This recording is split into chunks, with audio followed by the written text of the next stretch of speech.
Well, welcome everybody. My name is Greg Caruso. I am director of the Patrick J. Waide Center for Applied Ethics, and this is part of our seminar series, which we call the Waide Center for Applied Ethics Seminar Series. I'm just going to introduce the speaker for today, tell you just a quick word about what the Waide Center does. And then the format for the evening is generally that the speaker will present for about 45 minutes. And then we'll leave about 45 minutes for question and answer. Just to let you know how this webinar is kind of structured, I won't be able to see the participants, but your names appear. And when we get to the question and answer period, if you have a question, you could use the raise hand function and I'll unmute you and you can ask the speaker your question. Or if you feel more comfortable, you can also type your question into the chat function and I can ask the speaker the question for you. So I'll let you know that when we get to the Q&A section. All right, so just a word about the Waide Center. The Patrick J. Waide Center for Applied Ethics advances learning, research, and dialogue about the leading ethical issues of our time. We have three basic strategic missions: curriculum, research, and outreach. In terms of curriculum, the center offers a host of applied ethics courses across the university. Some of our most in-demand courses are business ethics, because all the students in the Dolan School of Business are required to take business ethics. But we also teach environmental ethics, ethics of healthcare, engineering ethics, ethics of education, and a host of other applied ethics courses. We also support research, both by students, faculty, and practitioners. And then we are engaged in a number of different outreach efforts. So this seminar series is part of our mission to service both the university and the wider community by offering events that are open to all, that are free, and allow people to engage in issues having to do with applied ethics. We're also hosting a larger event in the Quick Center this year, with John Tsoulis, who is the director of the AI Ethics Institute at Oxford University. That's an in-person event. And we also host occasionally conferences here on campus in the Dolan School of Business. And this spring, we'll be hosting the Northeast Alliance for Business Ethics conference. And you can find out more information about that on our website. So the Waide Center seminar for Applied Ethics Seminar is a forum for building community and advancing research in applied ethics. It encourages jargon-free and supportive discussions that are generally accessible. Of course, there are always technical terms that are involved. For participants who are interested in issues having to do with business ethics, environmental ethics, and other ethical issues facing society. At least half of the meeting is devoted to Q&A, so that is a unique feature of the series, and hopefully you'll have an opportunity to ask your questions at the end. I am very excited today to introduce our speaker, Joanne Chula.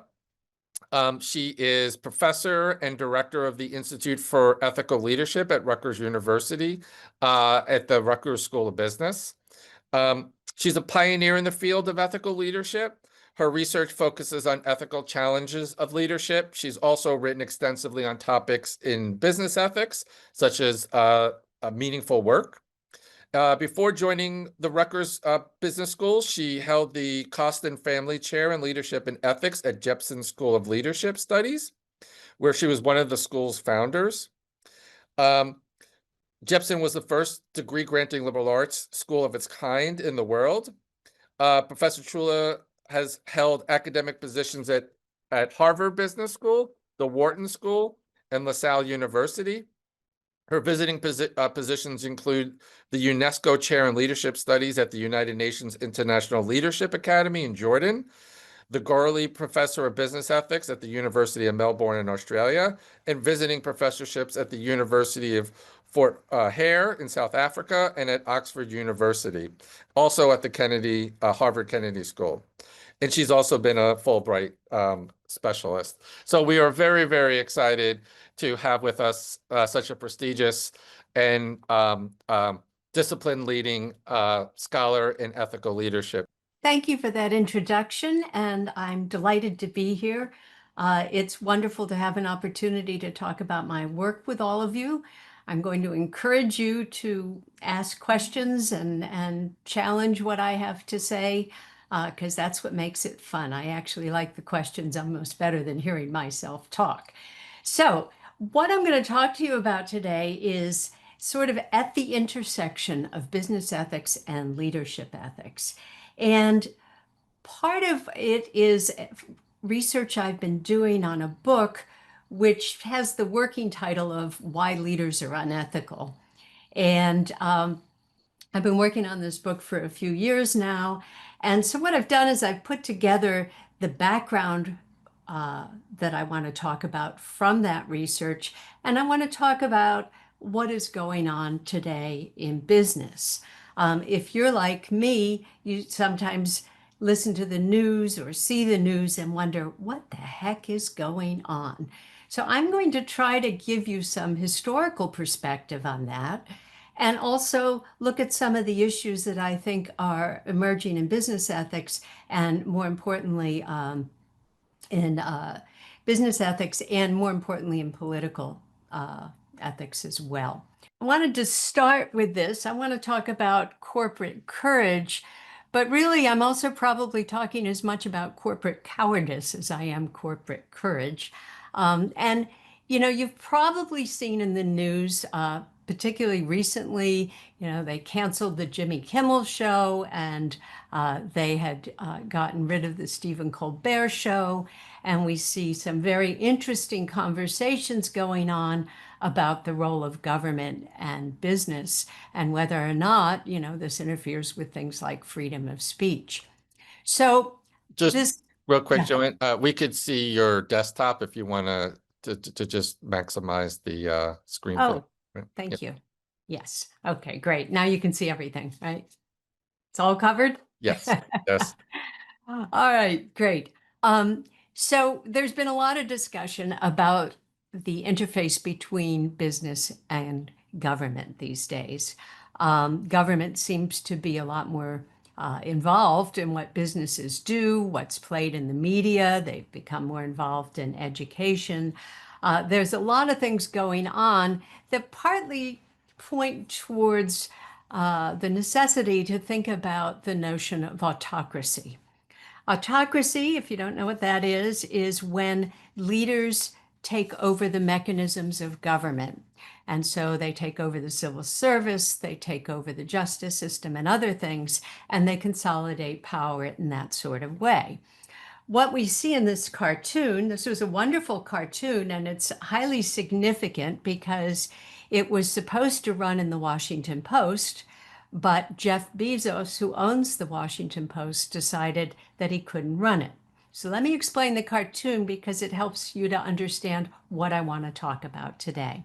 So the characters in the cartoon, if you don't recognize them, the ones holding the bags of money and bending down on their knees, of course, you recognize Mickey Mouse. He represents ABC, the television station. We see Jeff Bezos. He's the bald guy in the back. Mark Zuckerberg is there. Sam Altman and Patrick Soon-Shiong, who is the editor of the LA Times. And you might know who the top guy is. That is our president. And the cartoon's commentary was that business people were giving presents and trying to curry favor with the president. And some people didn't think this was a good idea. So this cartoon shows us something about what's going on today. What is the relationship between the president and the federal government and business? We're familiar with regulations and laws and other things, but this raises some larger questions about leadership, which is what I'm particularly interested in. And one of the reasons I like the cartoon is in business ethics, we often talk about corporate social responsibility or corporate political responsibility.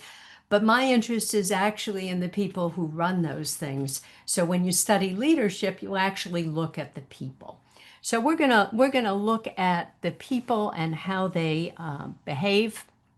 And in particular, we're going to start by looking at the idea of autocracy and autocrats. So what I'd like to do is begin with that literature. And one of the first questions we have to ask, and again, if you've been paying attention in the news, there have been demands made on law firms, there have been demands made on Harvard University and some of the universities to change their ways to fit the way our leaders think they should behave. There have been corporate questions. Certainly, media companies have had to conform in certain ways. And then there's a lot of business people who are giving gifts, making donations, etc., to try to get favorable responses from the government. So that's what this picture is. So I want to start by looking at some literature on what's called anticipatory obedience.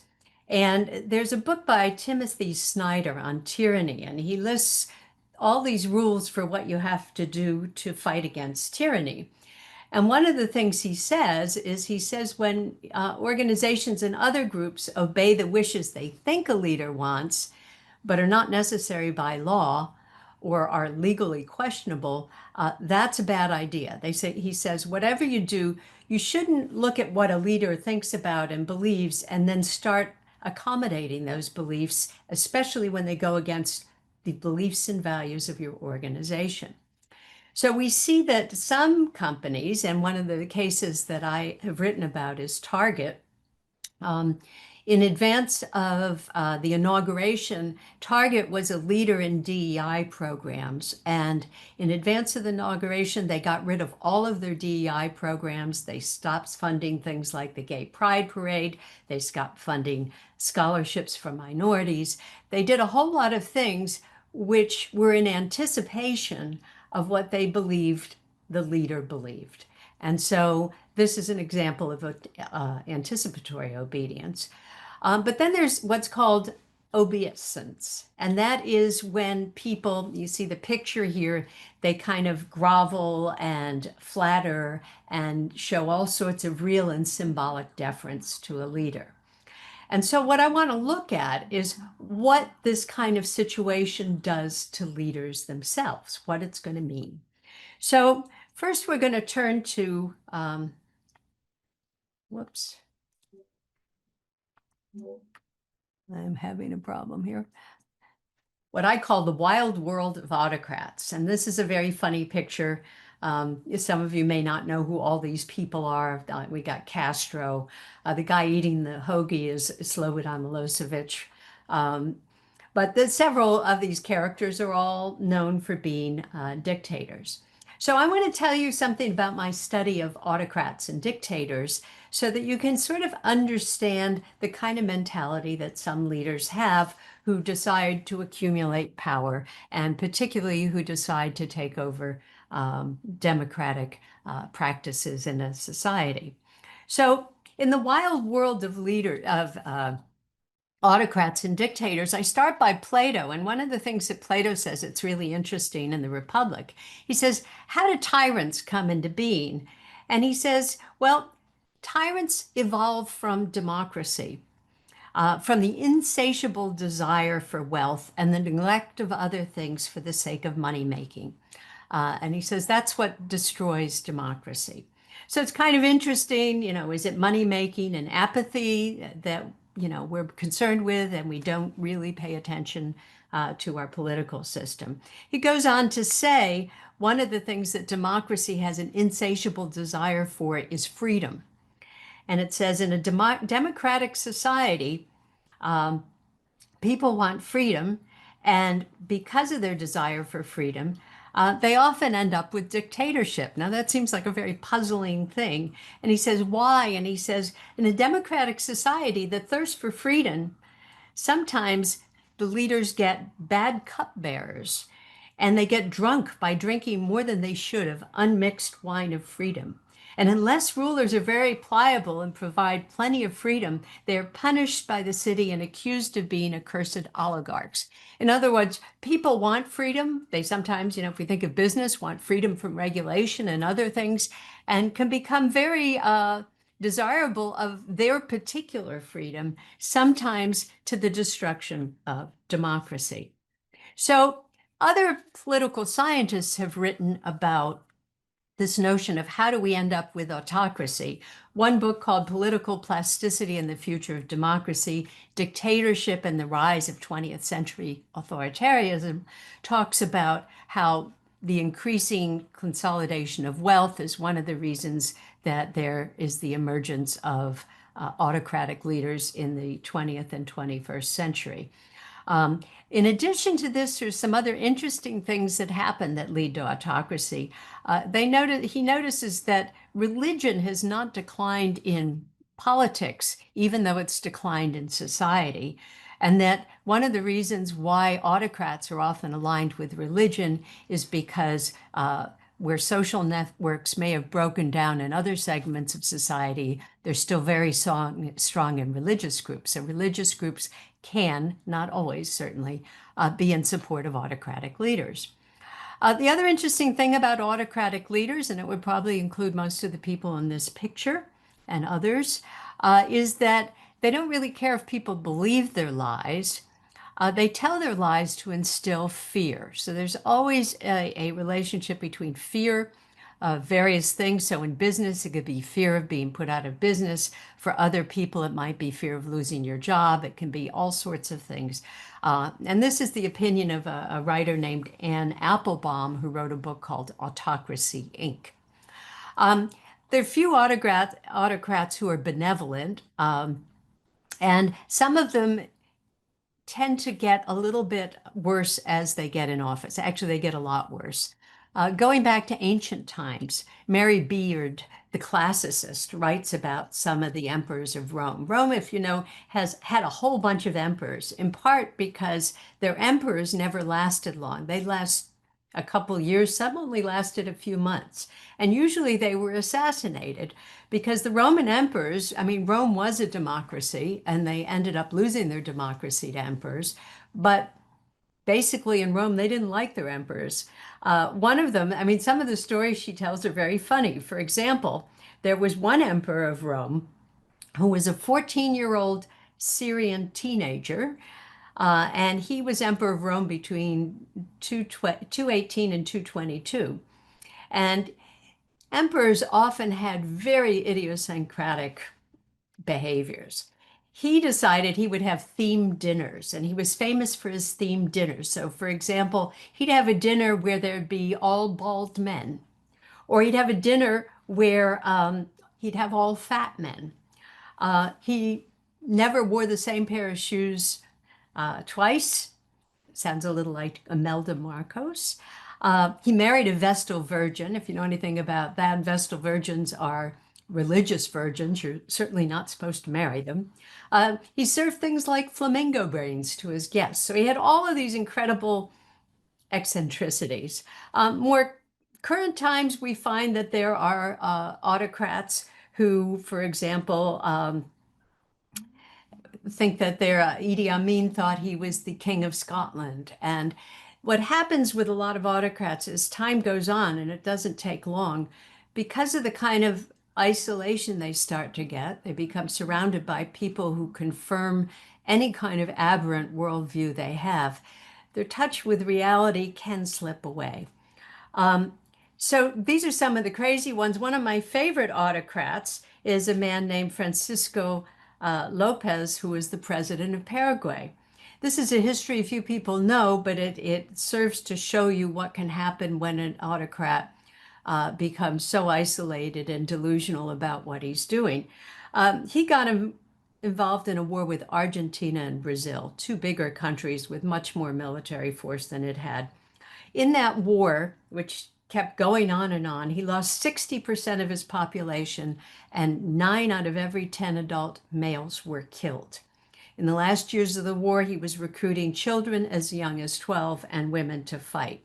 Meanwhile, his enemies were begging him to stop fighting because they were just slaughtering him again and again. But he wouldn't give up because he became so focused on establishing his own greatness and the greatness of Paraguay. It was considered in his time one of the worst and most devastating wars in the world. In the end, he was cornered with his men and he said he would rather die than give up. And so the Brazilian army decided to just shoot him and that was the end of him. So people who are autocrats can become very focused on some particular personal goal that they have for themselves or their countries. Then there's idiosyncrasies we see in some of the recent autocrats. Kim Jong-un banned laughing and birthdays for 11 days to commemorate his father's death. Stalin declared himself the choir master of science and put Russian science back for decades because he thought he was the master scientist of all. One of my favorites is a president of Turkmenistan who fired all the doctors in the country and replaced them with military conscripts, banned reporting on infectious diseases, took over schools, closed libraries, and revoked the internet, and only let people read his autobiography and the Quran. Even to get a driver's license, you have to have read his autobiography. So there are lots of very extreme cases of behaviors, but we see minor cases of this as we go along. So that's just some of the history of autocrats and what happens when people have so much power and so many people around them who say yes and confirm their worldviews that they can actually lose touch with reality with disastrous effects. So let's look at some of the psychology of autocrats. Theodor Adorno wrote a classic study on authoritarian personalities. So what are authoritarians like? They're very conventional. They adhere to values or conventions that they consider traditional. They believe people should submit to authority figures. They are aggressive towards people who violate conventional values. They oppose subjectivity, imagination, the tender-minded, so kind people, imaginative people they dislike, so they tend to dislike artists. They're superstitious and they stereotype. They believe in the destiny of individuals. They think of them in terms of rigid categories. They value toughness and power and dominations and affirmation of strength. They are hostile towards human nature. They're very cynical, destructive. Their perception of the world is that it's a dangerous place. And the idea is they project their own unconscious impulses on the world, saying that that's what the world's like. And last, they have an exaggerated concern about sexual practices and punitive attitudes towards some practices that they think are wrong. So this was written in 1950. It was a big study by a group of psychologists in Germany. So that's what we see as the personality of them that has been in history. But we also see that there are other people who write about them. The question when you get to autocratic leadership is not really as much about the leaders, though, as about the followers. Why do people follow or adhere to the dictates of autocratic leaders? Well, we start with Sigmund Freud.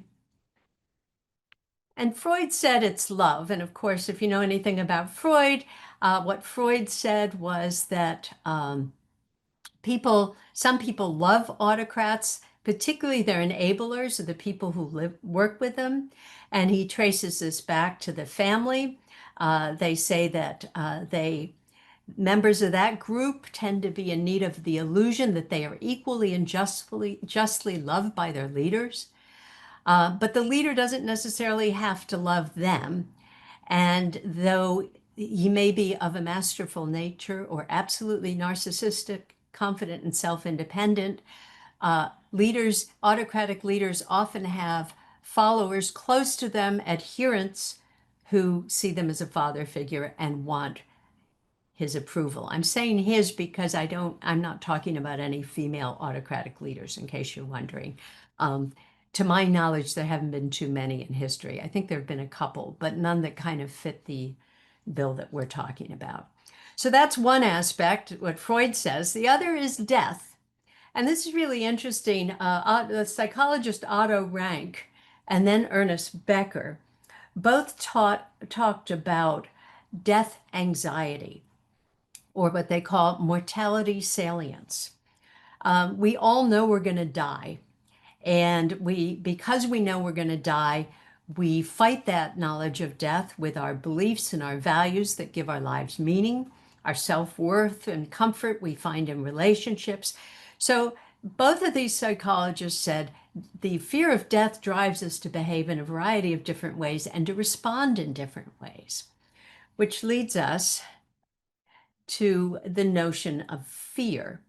Now, what's interesting about fear is that some people believe that fear uh, freezes people up. So if they're afraid, they often don't think rationally. Abba Kovner, the reason why I mention his name, he's the gentleman standing up at the microphone. He was a partisan that was fighting against the Nazis, a Jewish partisan. And in the Eichmann trial, Kovner gave this really interesting defense when asked why didn't all these Jews rise up and fight against the people who were putting them in concentration camps? There were so many more. And he said, I deeply resent that question because what you can't understand is the irrationality of fear and the fact that you could have 40,000 people in one place and maybe 1,000 soldiers and they will not overpower the soldiers. He said, what's really remarkable about people are the ones who overcome the fear. And that's where we get to the question of courage that I will want to talk about. And then the third reason people obey authoritarian reasons is a very famous one, the Studies of Authority by Stanley Milgram, who said that people tend to follow authority, sometimes even when it goes against what they want to do. However, the last one is one that is really fascinating because it does relate to some of the tactics of authoritarians, and it's called terror management.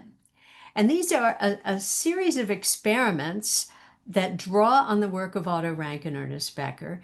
And what they look at is how people behave when they fear death. So the paradox of existence is we live, but we know we're going to die.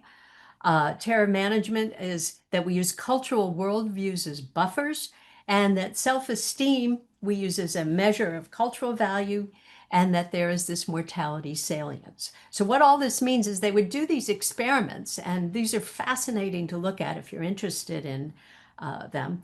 They did a bunch of experiments where they took participants. For example, one was with judges. They took participants and they had them write little paragraphs about their death. These are judges. And then after doing that, they asked them to write about, to make judgments about a case.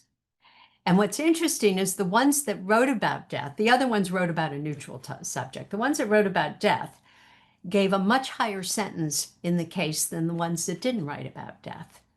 And part of the reason for this was because when you write about death, one of the tendencies in terror management is to go towards the conventional and to enforce laws at a much stricter level. So people who are afraid want laws that are strict. They want leaders that are strict. Other cases they did were had to do with I lost it. The other cases they had to do with Christian identity and outgroup bias, and in that case, they were participants were given some kind of death scenario where they had to think about their own deaths, and then later they were supposed to evaluate other Christian and Jewish individuals based on their faith, and the results were that the Christians rated fellow Christians more positively and the Jewish person more negatively, and vice versa. In other words, if you fear death, you cling to your own religion and you tend to be more worried about outside religions than not.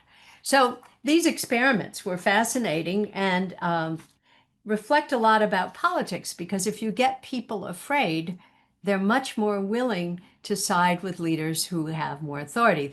One of the other experiments they did was during the time of the election of George Bush, and they primed people with their fear of death, and they asked which candidate they would go for, and they tended to lean towards the more conservative one, the one that they felt much more comfortable with someone who was willing to or projected the image of taking charge.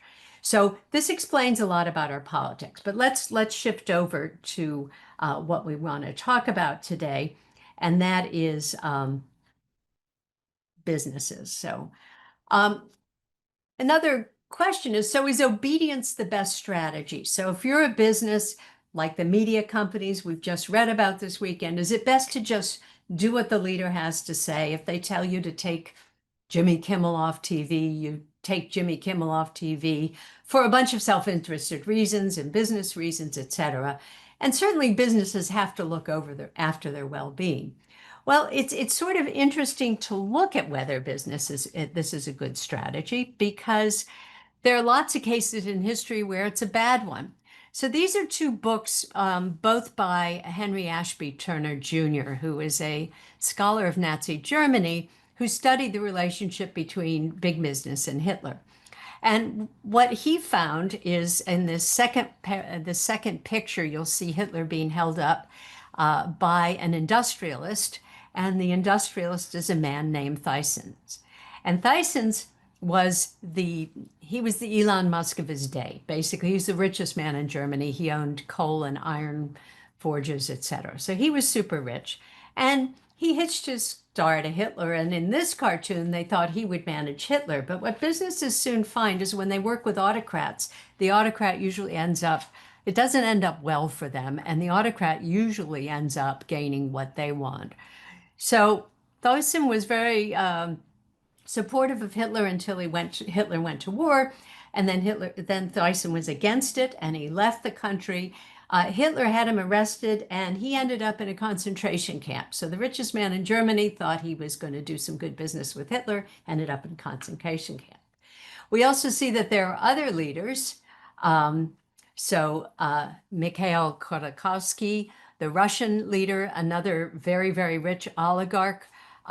He was good buddies with Putin and the other oligarchs, but he started making comments about politics, and he ended up in prison.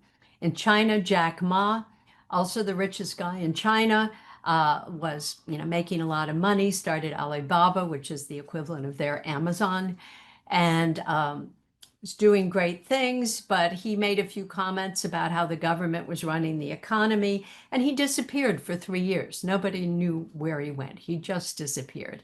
He's back and people see him again. But these are just some examples of how it can end really badly for businesses that capitulate too much to autocrats. So I have the US with a question mark because we do have some questions going back to our first cartoon. So we look at this question of obeisance and obedience. And obeisance, again, is the idea of flattering and giving money. And we see before the inauguration of Trump, these are the kinds of gifts. And by the way, all corporations give money to campaigns, so that's not new. And they give money for inaugurations. And they often in campaigns, presidential campaigns, give it to both candidates just to cover their bases. But we see that there were a lot of things given to these leaders. And what's interesting about these leaders is they're very high profile. People know, I don't know if people know Sam Altman as much, but they know who Tim Cook is, they know who Zuckerberg is, they know who Musk is, and they know who Bezos is. And what's interesting about this picture is that as leaders, these are people whose companies had not actually supported the kinds of values of the new administration. But of course, they all had concerns about what the administration might do to affect their business. So here they were trying to seek favor. In the meantime, as the president came in, the president was very interested in having these people both literally and figuratively behind him. And what's fascinating about this inauguration picture is that these tech leaders are basically in the row that usually you would see the families in, and the cabinet members are behind them. And they've appeared in many pictures in many scenarios. So there's two things going on in terms of corporate leadership. One is, do you want to curry favor with someone? Well, yes, corporate leaders always curry favor for their business. But the question is, to what extent does your presence as a noticeable person in society begin to signal things to society about your support and what that might mean? In other words, if really smart people like Tim Cook are standing behind the president, does that tell you something about maybe society or where other businesses should be? Because these are the biggest businesses, the richest people in the country. And so we see that there's several ways that you can curry favor, you can obey, but the question is this a good idea? And what is the argument for it? Because I think what's going to happen in business ethics as we look to the future is there's going to be a lot of questions about the extent to which corporations accommodated behaviors and policies that may not have been good for America. And this takes us into the realm of corporate political responsibility. So, and what we often see is they get short-term gratification for doing it. So, I mean, it's kind of interesting to note that Bezos did all these nice things, but then when one element of Amazon wanted to post that things were going to be more expensive because of the tariffs, the president called him up and told him, don't do that. And he immediately obeyed. And Trump's comment was, Jeff Bezos is very nice. He solved the problem quickly. In other words, I told him not to do it and he did it. There are symbolic things that have cultural impact. So sometimes business leaders need to think of themselves not just as leading business, but leading industries and sometimes leading other businesses by their actions. Finding courage. So what happens in all of this? Well, I think it's kind of interesting to start with one of the old Chinese fables. That's what this picture is. This is a Chinese picture about the monkeys and the old man. And this is an old man, and he's got a bunch of monkeys working for him. He doesn't do anything, but he makes them give him 10% of everything they get. And so the monkeys scurry around and do it. But then one day they decide, we're not going to do it anymore. And they get together and band together and don't do it anymore. And the old man starves because he doesn't go out and get his own food anymore. And this is a very old tale, but part of what it says is that finding courage partly involves saying no. And what corporations don't know yet is, except for the high profile cases, what happens when they do say no. For example, Costco was one of the companies that said no about DEI programs. They voted, and their board and their leadership said, we're not going to get rid of our DEI programs. We're going to keep our DEI programs. Nothing happened to them. So there is selective outing of companies going on, and those companies, how they behave is powerful. However, just saying no is not an option for everyone, obviously. I mean, there is a corporate strategy that has to do with anticipatory compliance, where companies get themselves organized or make changes in order to meet with new regulations that are coming into effect. And that's a rational and good strategy for business. No one denies that. But what we don't know is what happens when they band together. So one of the things that Garry Kasparov, the famous chess player, he is a political commentator, and one of the things he said is interesting about autocrats. He said autocrats are always keeping informed of what's happening to each other. They have each other's backs. And a great example of that recently has been the president's concern with Bolsonaro's conviction in Brazil. Autocrats pay attention to each other. They make sure everybody's doing well, because when one autocrat falls, they get worried. What's interesting is that Democrats don't always do that so well. And by Democrats, I don't mean the party. I mean Democrats in general. That part of what's important is banding together and having each other's backs. And I think this is a lesson that can go for business and industries in business, that businesses are not used to getting together and all saying no. There's only so much you can do to a large group of business people, especially if they account for a great deal of the national wealth. The other option is to ignore them. And that's a option that some companies have the luxury of doing. They can have all these mandates, because DEI and being woke are supposed to be bad things in organizations. They can ignore it and they can just carry on as possible. Now, I was very sensitive to all of this because I was on our president's advisory board when Rutgers president was brought before Congress. And Rutgers is on the what's called the watch list. He's one of the schools on the watch list by the Congress and they watch us for things like DEI and other things. And it's a difficult position because our president kept saying, I have to protect the university, just like a corporate leader would say, I have to protect the corporation. But at the same time, there are values that are just too important. And what we discovered, what's many places have discovered, is that there's not a lot of follow-up on some of these things. So sometimes just sort of sitting still might be the best strategy. There have been other strategies, certainly, but that's what some have done. Now you see this list of things here. What I wanted to show you is there's a man named Gene Sharp, um, and he's considered the Clausewitz of nonviolent warfare. I don't know if you know who Clausewitz wrote The Art of War. Clausewitz, no, he didn't write The Art of War, that was Sun Tzu. Clausewitz was a famous writer on war. And so Gene Sharp is a famous writer on peaceful resistance. And he wrote a pamphlet back in, I think, 2002. And it was just a short pamphlet. And in the back of the pamphlet were 198 ways to fight dictatorship. And what was interesting about this pamphlet is that it wasn't publicized or anything. It ended up going all over the world. People republished it. You can find it online. But there are 198 strategies for business, individual citizens, economic players. I'm just giving you an example of some of the kinds of things that people have done to fight against autocracy. So he's kind of an interesting guy if you ever want to look at the pamphlet. Some of these economic things are kind of interesting. Refusal to pay fees, dues, and assessments, severance of funds and credit, revenue refusal, refusing money from the government, refusing to sell properties,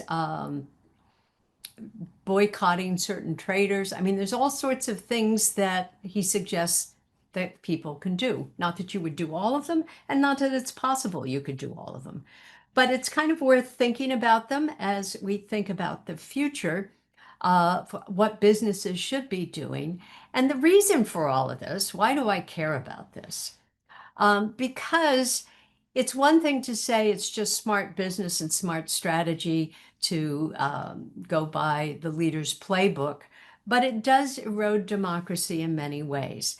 One of the main ways is that by obeying autocrats before they even make you obey them, so getting rid of DEI programs or things like that, you give them power without them having to expend any effort. In doing so, and one of the issues with some of these tech leaders is it magnifies the autocrats' legitimacy. Having them lined up behind you again and again. There were several scenarios I've seen on the news and in photographs of lining up people that would give a leader legitimacy can be problematic. Corporate leaders have to think, do I want to give legitimacy? Does my presence mean that? They normalize harmful values and beliefs. If you start making your organization conform to things that it doesn't believe in or get rid of things that it believes in, it begins to normalize it and it starts to become part of the status quo. It demoralizes potential opposition when the biggest and wealthiest leaders in the country begin to start playing these games. Smaller businesses say, well, what can I possibly do if the government knocks on my door and wants me to stop doing this, that, or the other thing, or getting rid of values that we actually believe in strongly. It also synchronizes the autocrats' values with society. So what can happen is when people give in to the desires of autocrats, they basically start saying, well, this is the way society is going to start to be. We're going to all start behaving this way. And so we're all in step together. And then, of course, lastly, when business engages in some of these things, they help fund or support the autocrats' projects. And this can be, of course, financial. So going back to Hitler, one of these books that I pointed out about Hitler in Germany talks about how General Motors, for example, and Opel in particular, ended up making a lot of the parts for airplanes and other things that the Germans used to bomb the Americans. Autocrats tend to win when they're up against business. And I think that's one of the interesting things is businesses somehow think they can play with them. But they have to remember, autocrats don't have to keep their promises because there is actually no one to enforce those promises as time goes on. And as they go on, those promises, as historically speaking, get bigger and bigger, and personally speaking, become more and more idiosyncratic. Autocrats can wake up one morning. The president of Turkmenistan decided one day that because he really liked melon, he would make a national holiday of melons. Well, so we do have to watch for this, and business plays a huge role in all of this because it affects all of our lives.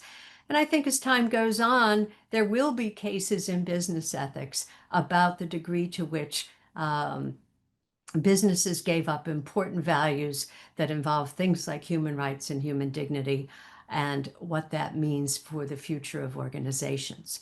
So with that, I will stop. It is 45 minutes, I think, and I'll stop sharing my screen. And Yep. Thank you very much, Joanne. welcome. So for audience members, there's a raise hand function at the bottom of the screen. If you just click on that, I could unmute you and you can ask your question. Or if anyone has a question they prefer to put in the chat, they can do so. So Robert Francis, hi, Bob. Oh, sorry. Did I unmute you? Uh,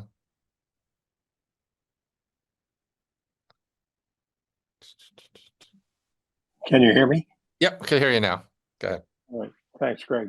Uh, well, Joanne, you never mentioned his name during this presentation of yours, but we happen to have some guy who will continue to go unnamed, I guess, at the head of our country right now, who is doing almost all of this stuff and moving us quickly toward that. How close are we? Well, I mean, one of the things that gives me nightmares is I had done all this research on autocrats last year, and almost every day I see one more step in that direction. And what often happens with them, and I think is interesting, is as they become more isolated and they create, and the people around them, because the people around them are complicit in all of this, they create a reality that becomes farther and farther away from everyone else's reality. So we start to hear statements that are so idiosyncratic. But the main path is usually they have to take over the judiciary and the legal system. Once they get that under control, of course, there's the media, there's the education system, there's science. And all of those, I think we're well on the road towards today. Um, it gets to a point where I think it's going to depend on if we have other leaders who are willing to finally say no. Is there a tipping point? And that I don't have an answer for, but I don't think the tipping point will be for a while.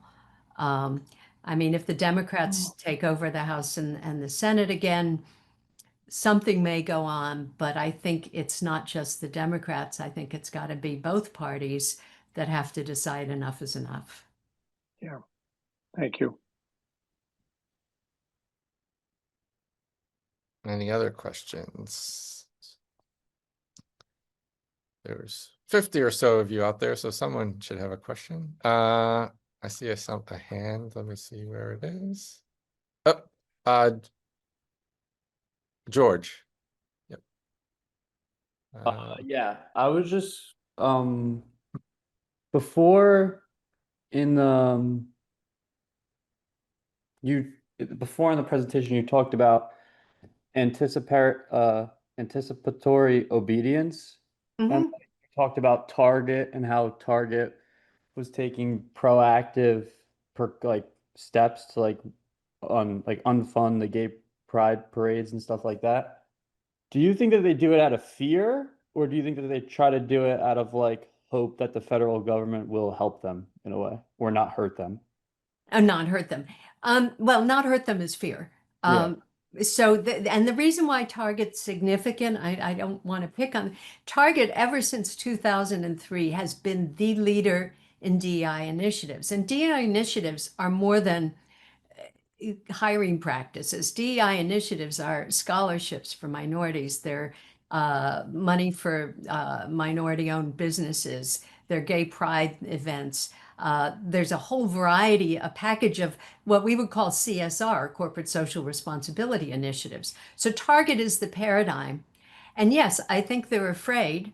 They've been attacked for it before, but they've sort of defended themselves. For example, they during Gay Pride Month, they often sell a lot of gay pride items.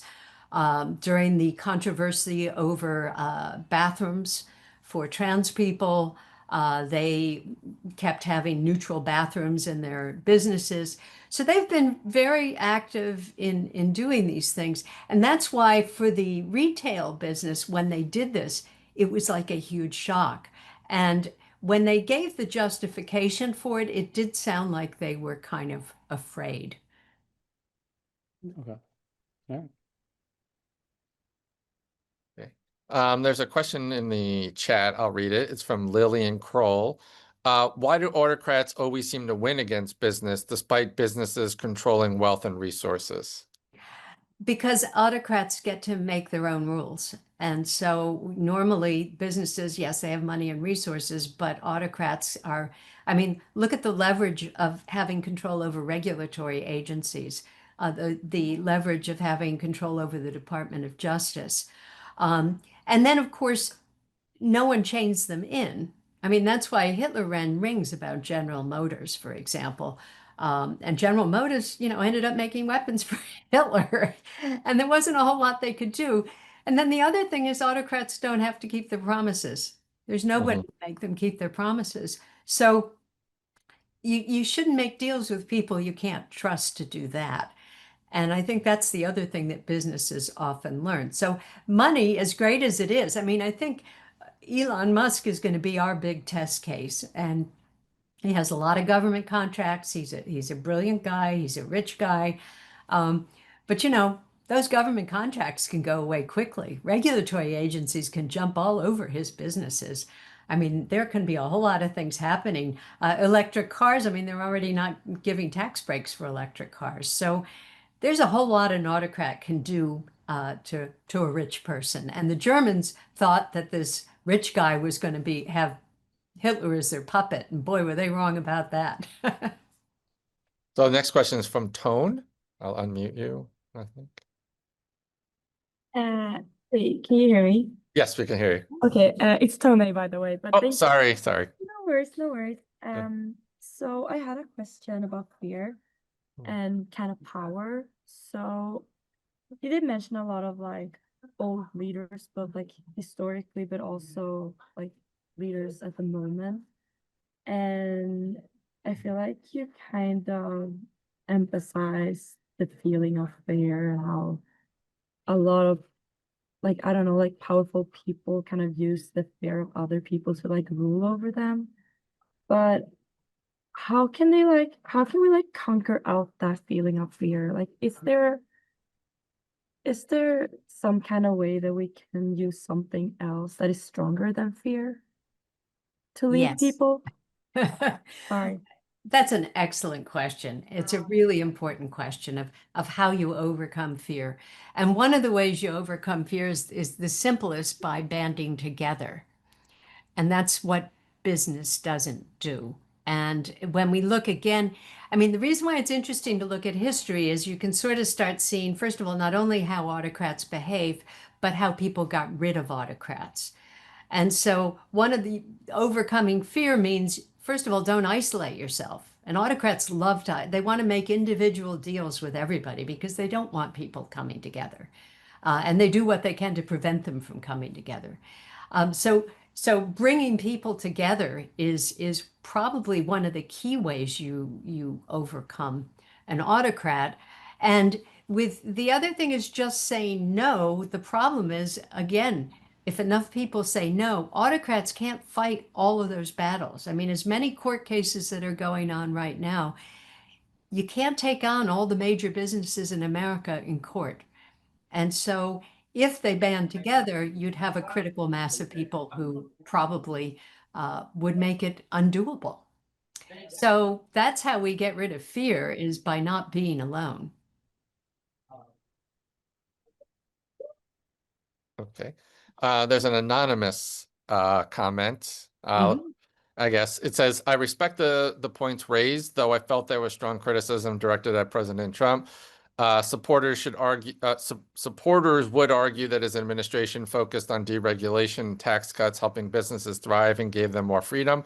Was the intention to make a political statement about him personally, or to illustrate a broader dynamic of corporate and political relationships? Okay, good question. And that's what makes the Plato quote so interesting for us, is that those things that you just stated are perfectly fine. I don't think anyone would object to it. The idea that Plato said is that in democracy, sometimes people get drunk with freedom. They don't want regulations. And we certainly believe that, too many regulations does constrain business. So I don't think any of those things are bad. I think the problem comes when you use the levers of the bureaucracy and of government to make people behave in ways that you think are right, but are actually contrary to the kinds of things that we think of in democracies. And freedom of speech is probably the first one. You don't use the Federal Communications Commission to get a show off television you don't like. And it's those examples, because one of the things that happened for many years, for about 17 years, I taught at the Brookings Institution, a program for senior heads of government agencies. So I had people from everywhere, from the CIA to the Social Security, and they would take these seminars, and it was called Leading with Integrity. And government bureaucrats, we often think of them as these boring people, are actually very committed to their jobs and committed to serving the public. One of the things that happened is very often when administrations change, and you're in the Environmental Protection Agency, and they ask you to stop enforcing, which has happened now, stop enforcing laws about clean air and water. It's upsetting to them. And so one of the things that happened is that our current administration realized that if you wanted to get whatever you wanted, you needed to take over those bureaucracies. And perhaps that's what an autocrat does, is they take over all the aspects of a bureaucracy. So once you have the Trade Commission, once you have the Department of Justice who will go after anybody you want, those are the problems, not those original campaign things, because those, I think, are legitimate political issues that I think we should have debates over in our society. So I don't fault those. What I fault is what has been unrolling of how the bureaucracy has been used to do things that really, I'm not sure a lot of people actually voted for. There's a bunch of new comments. There's also, let me though first unmute Eric Peterson so he can ask his question. Sure. Eric, Hi, you Yep. Yep. Can you hear me? Yep. Awesome. Hi, Joanne. Thanks so much for the talk. It's great hearing you again and seeing you again. And so I have, I think, a simple question and then one that I'm still trying to form. So hopefully you could help me if you don't mind. The simpler one, or the first one that came to mind, is maybe more of an invite for you to say a little bit more about the courage, and are you how are you thinking about it in terms of cultivation? And as you know, I know you didn't bring it up in this talk, but I really enjoy moral imagination and the connection between that and sort of development of courage or development of leadership. So I just am curious if you wouldn't mind sharing some thoughts about that. Mm-hmm. Well, thank you for that. And you sort of answered your own question in a way. So yes, I've written a lot about moral imagination, and moral imagination, for those of you not familiar with the term, means the ability, at least I define it as the ability to imagine that some things could be morally bad. So you imagine playing forward. and also the ability to imagine how to be both ethical and effective at the same time. And that's, of course, what corporate leaders want. They want to keep their businesses going and they want to do the right thing. So, what do we do about it? Well, that's why leading by example is important. So, some industry leaders that can lead by example help help others become more courageous, but also seeing how to imaginatively navigate it. And that's why I like history so much, because history gives us some nice examples of things that work and don't work in terms of navigating challenges to the values of your organization. Because that's what I'm really finding troubling here, is that there are a lot of people being challenged by things that they think are important. And rather than have a decent political debate, because I certainly think that our current present, there are things that should be debated and are part of our democracy, and we do debate them. But instead of having a decent political debate, people are being forced to do whatever they do. And being frightened really gets in the way of imagination, because what you imagine are all the bad things that can happen to you. So we need more examples. We need more role models so people can start to imagine the good things that can happen to them. Sure. And what leadership's about is you also need to get the support of those around you, whether it's your board of directors and others. And this is, again, how you think leadership's about bringing people together. It is not about shutting people out. And I think corporate leaders who can do that, bring them together, again, you start pulling together the team to deal with the issues in front of you. Great. I appreciate that. And then um, the other thing I was thinking about, and maybe maybe I'm just thinking about this wrong, but um, I guess I wanted to ask if, like, surely it can't just be tied to like an autocrat or a dictator. Like, it seems that some of the stuff, the concerns and the things that you're bringing up, to me, it almost seems like a kind of a crony capitalism that the autocrat would be one version of it. But, like, I imagine, I still remember, the 2008 recession and just the obvious sort of inside job, as as the famous documentary calls it, right? Of the revolving door, and that there was more of a crony capitalism happening. And I wonder if you agree with that, or why you would, if you don't, why you wouldn't. And then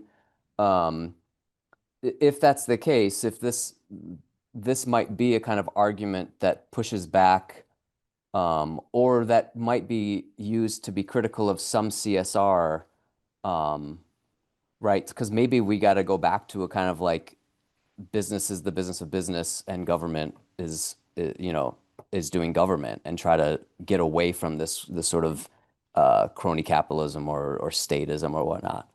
Mm-hmm.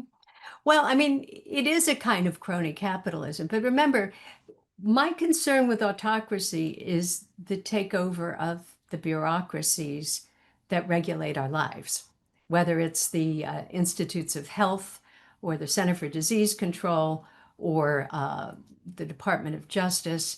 It's when one person takes over those things in such a way that those parts of the bureaucracy are doing the bidding of an individual instead of doing the bidding of the public. And that distinction is my concern. Crony capitalism comes out of autocracy. It's part of it. I mean, Sure. you can look at Russia and you can see that. So, I mean, sometimes you have crony capitalism without autocracy. Yeah. Autocracy usually ends up with crony capitalism. That's not uncommon. All right, there's a few more comments. Let me read some. So one is from Anthony. How do you feel about the US government investing in public companies like Intel and taking major stakes to bring the companies to the US? So I'm not sure about the second part, but do you get that? How do you feel about the US government investing in public companies like Intel? It's funny, I was going to talk about this because there's a certain irony to it, in that we start looking like a communist country when you do Uh, that. I mean, the other thing you find in autocracy historically is very often autocrats are communists because they also take over state production. I mean, Mhm. Hitler, when he took over the production of this guy's business and he nationalized it. We're not nationalizing things, but it is really interesting when the government starts buying a stake. And then the Mhm. second part of the question, I think, is in regard to TikTok. Okay. And with TikTok, they're doing the same sort of thing. And so what you see in autocracies often is they want to run businesses too in their own way, which is an inherent contradiction with their support of capitalism. So it's a great question, and it's absolutely one of the great ironies today. Yeah. Leah has a question. If business must align themselves with autocratic regimes to quote unquote survive, to what extent can their actions be considered unethical? Well, that is the question, and Yeah. every business has to decide, where they're going to draw the line. I mean, because obviously, I'm not advocating that they just say no and go out of business. I mean, and the question is, first of all, is the fear rational? So one of the interesting things about fear is it's often quite irrational. We often assume things that may or may not be true.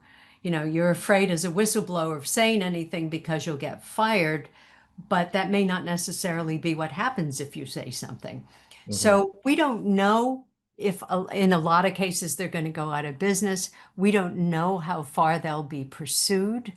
But to assume that it's an either or proposition, I think is dangerous.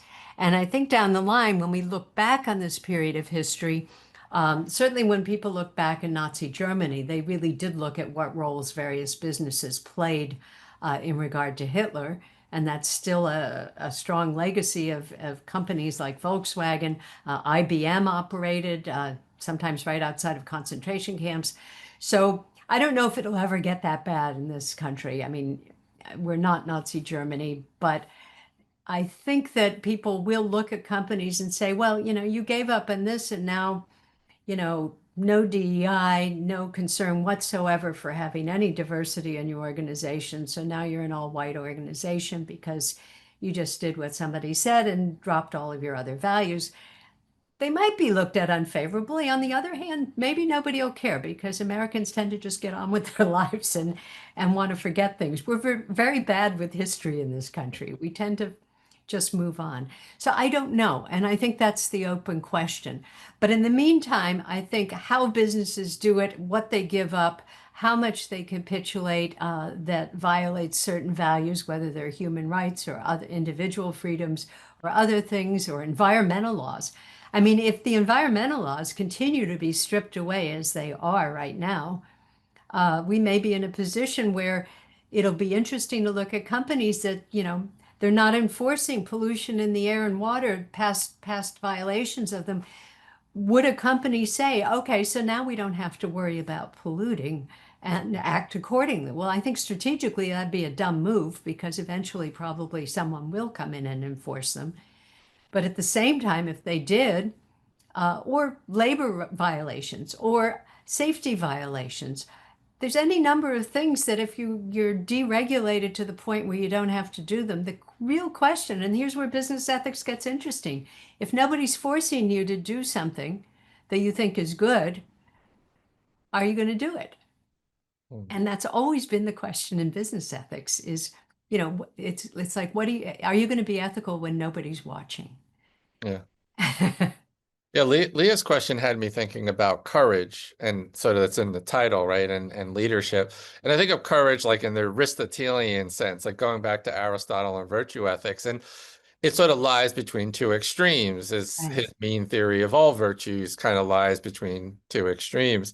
Um, and I wonder, like, Leah's question is sort of like, how could we consider it unethical if it's necessary to survive? I mean, one of the things about phronesis is that, like, practical reason has to figure out what does courage mean in this context, under what conditions, in what format.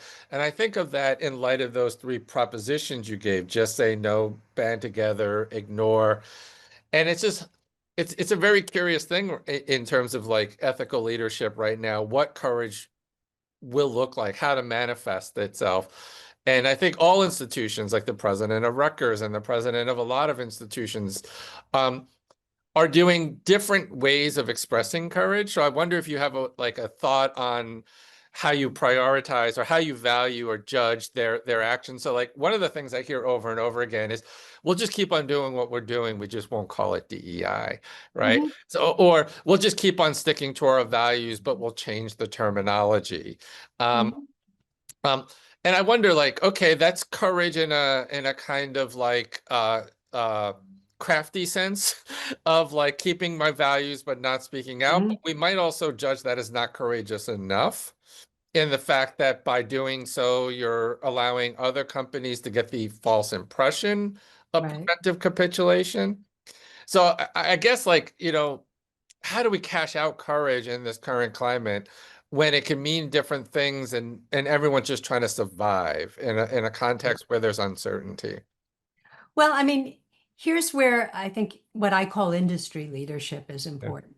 And that is it's the big ones. It's what the Harvards do that count much more than what the Rutgers do. Mhm. And what we found, what I discovered from these conversations about other schools that have had these, they demanded 4,000 documents from Rutgers, Mhm. is there's little or no follow-up. Mhm.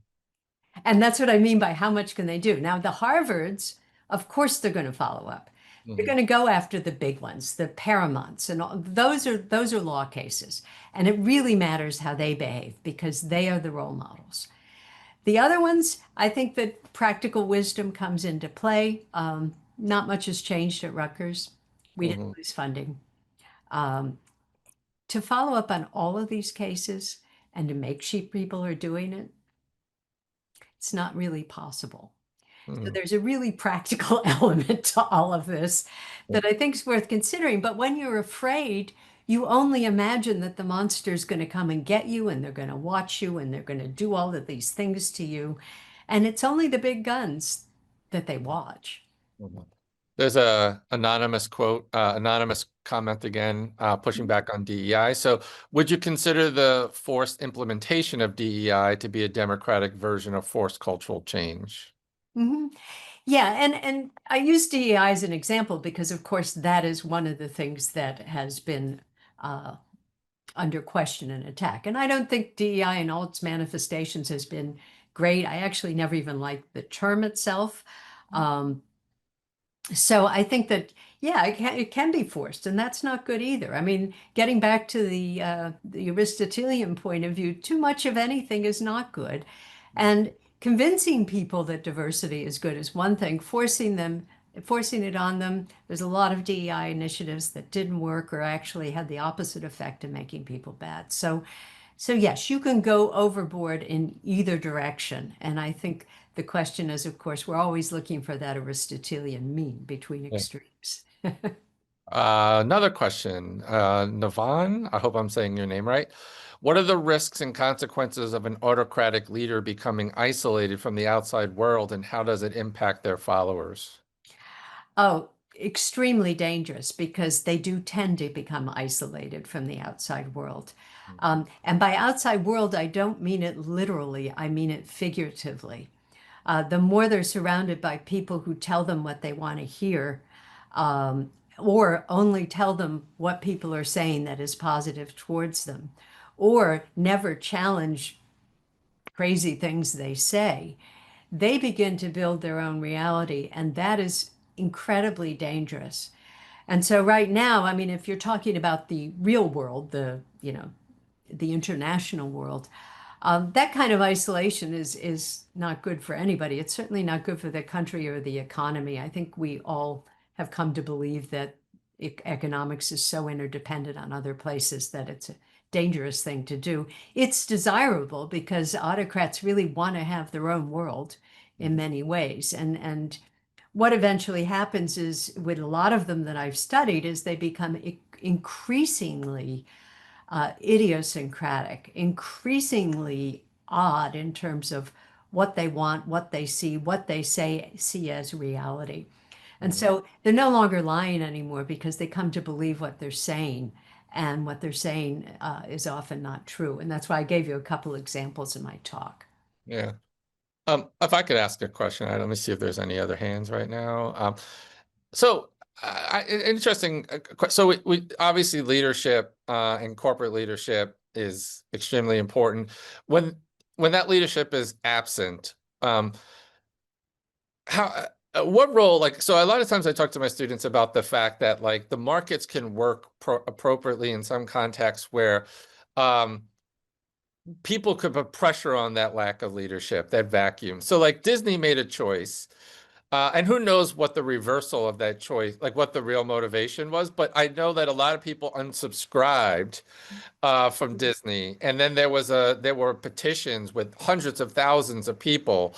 Um, and I think the market pressures are often very important from citizens and consumers to kind of motivate that lack of leadership when it's present. So, what role in a kind of market-based system and a democracy do the average citizens and consumers have, and how could they best exercise that power on leaders to kind of take a more heroic and principled positions on these kind of issues? Well, number one, they all band together. Yeah. Right? That makes a difference. Now, what happens sometimes with autocratic leaders is that right now they could back down and they could get away with it. They're going to still have some problems. Disney may still have some problems. And actually, when I look at the leadership of Disney, I'm not sure how committed the leadership of Disney was to a lot of things because they've had labor problems. He figured out a way to get around paying the minimum wage that when it was raised in California. There's some very interesting things that have been done by that particular leader. So again, because I tend to take that micro view as opposed to looking at corporations, you start to see something about that decision making. So for Disney, there's good economic reasons to bring the show back on.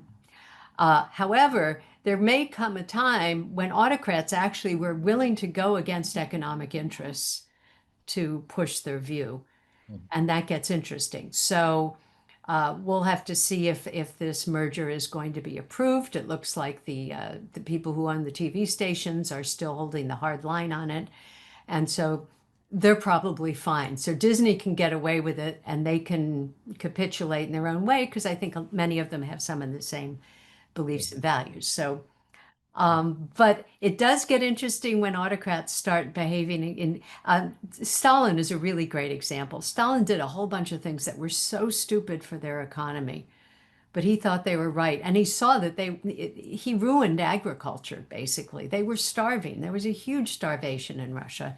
But even in spite of all of that, he kept on with it. And so those are the extreme cases. I don't know if that would happen here, but hopefully it is something that drives it. So consumers have a lot to say. Demonstrations, there have been people who have demonstrated, again, banding together, having a voice.